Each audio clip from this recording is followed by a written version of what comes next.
கீடாகுமா? பல தேசம் முழுதும் பேசும் மொழிகள் தமிழ் போல் இனித்திடுமா?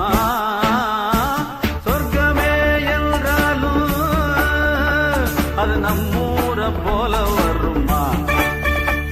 அட என் நாடு என்றாலும் அது நம் நாட்டு கீடாகுமா?